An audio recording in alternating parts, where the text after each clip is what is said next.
សួស្តីអ្នកនរគ្នាថ្ងៃនេះយើងនឹងមករៀនអំពីរបៀបកំណត់តម្លៃលេខគ្រប់ក្នុងនោះខ្ញុំរើសយករូបមន្តចំនួន4យកមកប្រើទី1 SEILING ទី2 floor ទី3រូបមន្ត if ហើយប្រើបានច្រើននិងទី4រូបមន្ត fix បាទឥឡូវខ្ញុំមានតារាងបែបនេះមួយជាគំរូបាទជាតារាងឧទាហរណ៍តែខ្ញុំមានបរិមាណបែបនេះមួយជាតម្លៃលេខអញ្ចឹងមកហើយអានេះតម្លៃឯកតាឧទាហរណ៍ដាក់អញ្ចឹងអានេះយើងគិតជាទឹកប្រាក់អញ្ចឹងយើងយកបរិមាណគុណនឹងតម្លៃឯកតា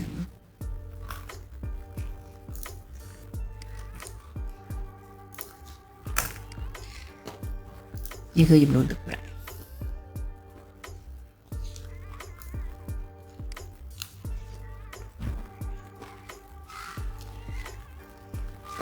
អូខេឥឡូវខ្ញុំអត់ចង់ឃើញចំនួនទឹកប្រាក់ណាដែលវាគត់ទេខ្ញុំចង់ឲ្យវាមានកន្ទុយដូចទាំងអស់នេះន័យថាវាមានកន្ទុយ30 10ហើយអីចឹងទៅដើម្បីយើងធ្វើរូបមន្តទីនេះឆាប់យល់ចឹងនេះខ្ញុំដាក់តាមពណ៌20ចេះចាស់ហើយធ្វើម៉េចកន្ទុយនេះវាមានតម្លៃរូបមន្តនេះវាច្រើនគឺគេប្រើសម្រាប់ប្រាក់រៀលដោយសារប្រាក់រៀលយើងបើសិនជាមានកន្ទុយនេះឧទាហរណ៍ខ្ទង់100នេះកន្ទុយ3ខ្ទង់ចុងក្រោយខ្ទង់100នេះក្តារខ្មែរយើងមិនមានត្រឹមក្តារ100ឡើងមែនទេអញ្ចឹងបើសិនជាមានឧទាហរណ៍នេះកន្ទុយ440អញ្ចឹងប្រាក់រៀលយើងអត់មានលុយ40នឹងទេបើ400គឺ400 500គឺ500ទាំងដងឥឡូវយើងចូលអនុវត្តរបស់គ្នាប្រព័ន្ធ SEILING នេះគឺគេប្រើដើម្បីបង្គ្រប់កើនឧទាហរណ៍ថាប្រាក់នេះវា10440ចឹងបើសិនជាយើងប្រើ SEILING មានន័យថាវាត្រូវជា10500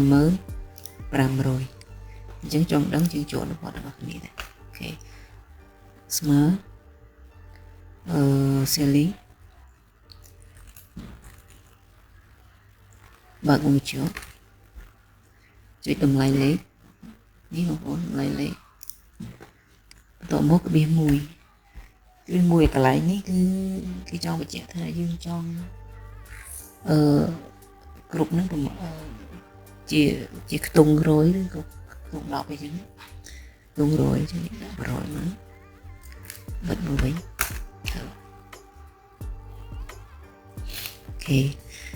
ឡូវឃើញនេះវាកើនមានន័យថានេះ10440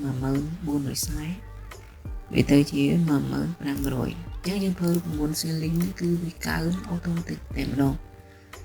ឡូវយើងបូកបាទនេះកន្ទុយប្រមាណបើវាកើនទៅកើនចូលឡើង200នេះកន្ទុយ330នេះឡើង400នេះ SEILING គឺបង្គ្រប់កើនមានតែយើងប្រាក់បង្គ្រប់កើនតែខ្ទង់100ទេអូខេឥឡូវខ្ញុំសេរីឲ្យវាកាត់ខ្ទង់3ខ្ទង់ងាយស្រួលមើល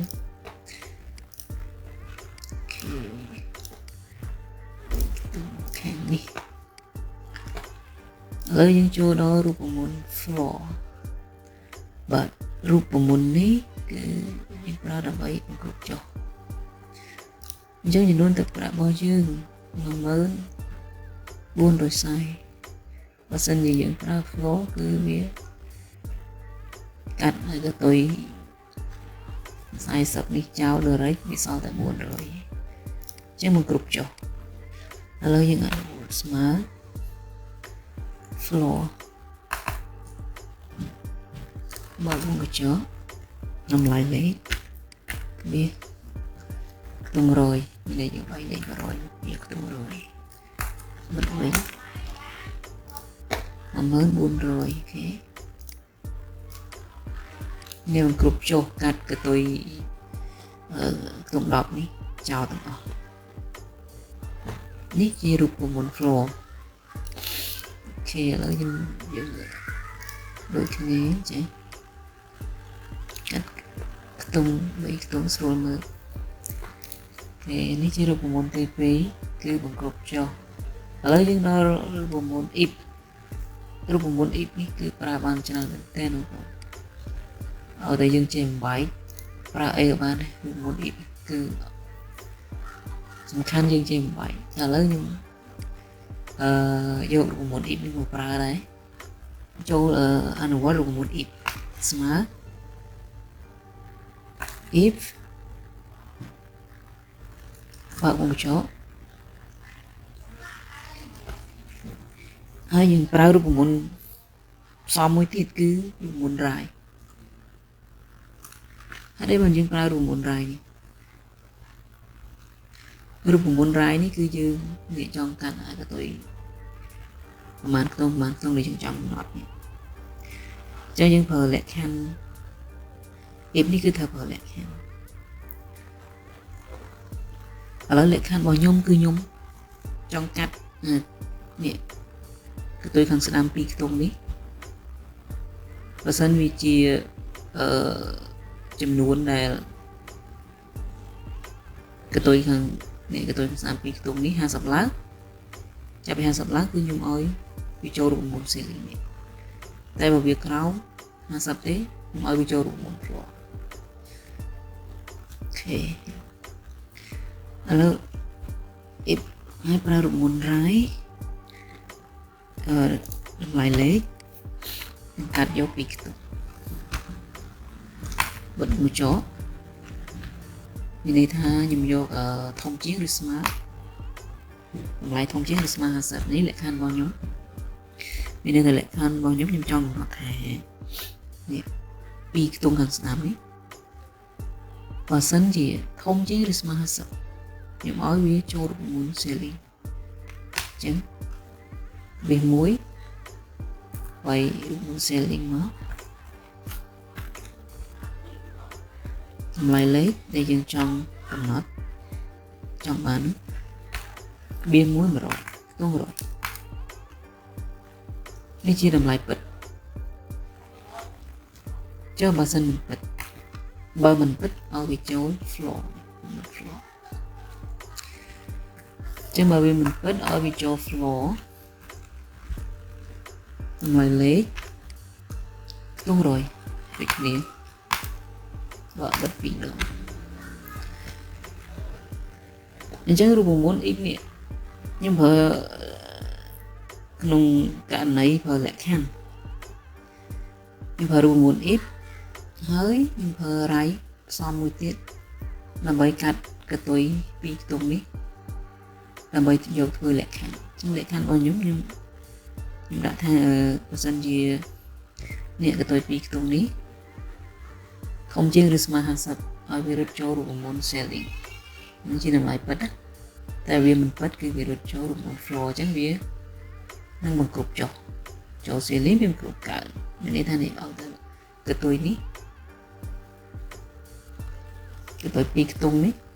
ចាប់ពី50ឡើងគឺវារត់ចូលរូបមន្ត SEILING បើសិនជាវាក្រោម50ចូលរូបមន្ត floor អូខេ enter ឥឡូវយើងអូហេតុអីបានវាចេញមកអត់ត្រូវមិញខ្ញុំចង់កំណត់ថាឲ្យចាប់ពី50កតុយ2ខ្ទង់នេះ50ឡើងឲ្យវាចូល SEILING តែអានេះអត់គ្រប់50ផងវាចូល SEILING ដែរចឹងហេតុអីហើយចូលមើលរូបមន្តឡើងវិញរូបមន្ត រាយនេះយើងនេះកន្លែងនេះយើងប្រើបានតាច់ទេអញ្ចឹងយើងយកមកប្រើជាមួយនឹងតម្លៃលេខគឺវាអត់ចេញហើយទេអញ្ចឹងយើងនៅប្រើរូបមន្តមួយទៀត បើវងចោដាក់ value មានន័យថា convert យើងកាត់ពីខ្ទង់ហ្នឹងទៅជាតម្លៃលេខ value ចឹងនេះយើងបិទពីរដងតែប៉ុណ្ណឹងយើង enter អូខេនេះគឺវារត់ចូលរូបមន្ត floor មែនទេគឺវាបង្គ្រប់ចុះមានន័យថាវាក្រោម50ក៏ទៅ2ណាចឹងអូននឹងវិញណាអូខេ300ត្រូវឯងនេះ190ឡើង200ទៅទៅវាខ្ទង់100ខាងក្រោយខ្ទង់170 570វាឡើង600បាទចឹងមានន័យថាម៉េចយើងប្រើរូបមន្តហ្នឹងគឺត្រឹមត្រូវហើយអ្វីដែលយើងកំណត់អូខេដល់រូបមន្តទី4រូបមន្ត fix នេះយើងអាចបង្គ្រប់ការនឹងចូលដោយស្វ័យប្រវត្តិបានដូចជា if នឹងដែរតែ if យើងប្រើលក្ខខណ្ឌច្រើនតែនេះអត់អីប្រើតិចតួចបាទឥឡូវយើងចូលអនុវត្ត smart fix តោះមកលក្ខខណ្ឌដែលយើងចង់កំណត់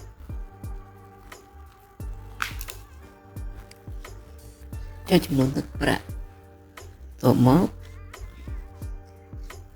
វាមួយ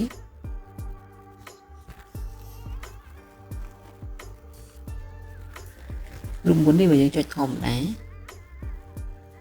ទីហោចខ្ញុំគម្រាមអញ្ចឹងហើយបិទមកចោលវាចេញមិនវាចេញធម្មតាចេញ like ដូចតែដែរប៉ុន្តែវាចុចពីខ្ទង់អញ្ចឹងរូបមន្ត fix គឺវាបែបនេះប៉ុន្តែអានេះមិនមែនជាការអនុវត្តរូបមន្តទេគ្រាន់តែចង់និយាយថារូបមន្ត fix ហ្នឹងគឺវាចេញអូតូអាលេខពីខ្ទង់នេះហ្មងនេះអាក្រោយចុចនេះហើយរូបមន្ត fix នេះយើងអាចកំណត់តម្លៃបង្គ្រប់កើនឹងចូលនៅស្វ័យប្រវត្តិបានឥឡូវចាប់ដើមអនុវត្ត smart fix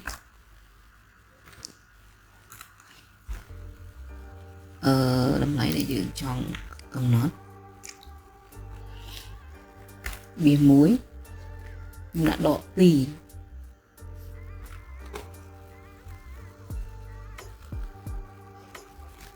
តបមកវាមួយទៀតយក true ក៏បាន false ក៏បានបញ្ហាតែជាទូទៅខ្ញុំប្រើ false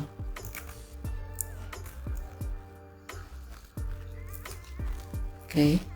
បិទបង្ចក់ enter នេះឃើញទេ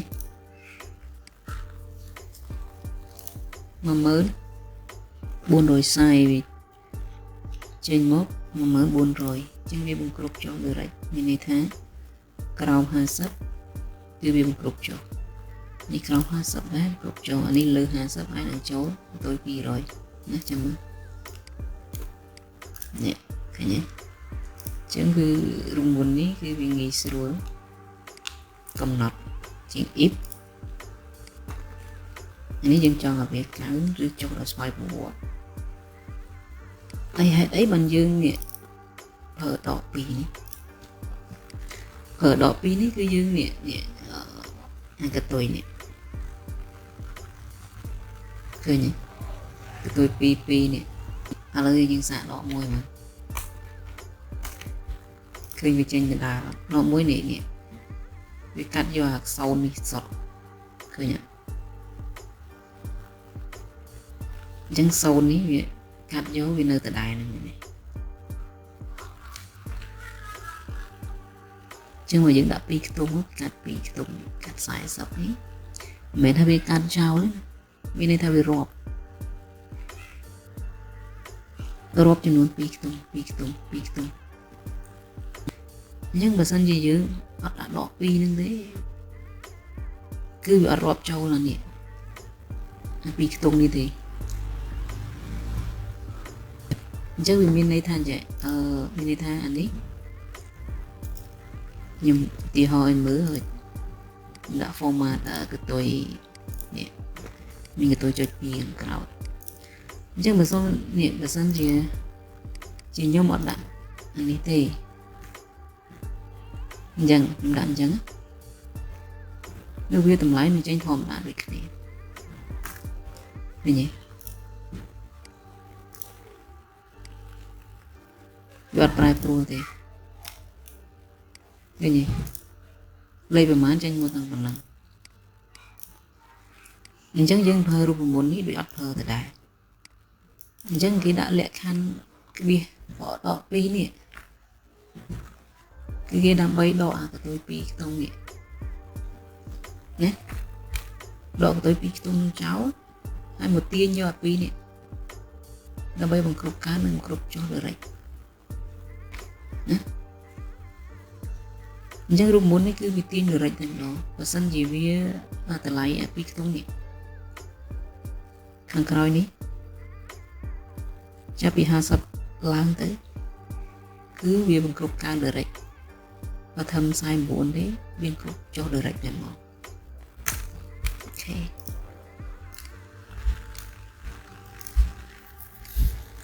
អញ្ចឹងយើងមានតែប៉ុណ្្នឹងទេរូបមន្តរបស់យើងហើយបងប្អូនអាចយកទៅអនុវត្តបានមានចំណុចអីអាច comment សួរបានបាទអរគុណច្រើនសម្រាប់ការទស្សនា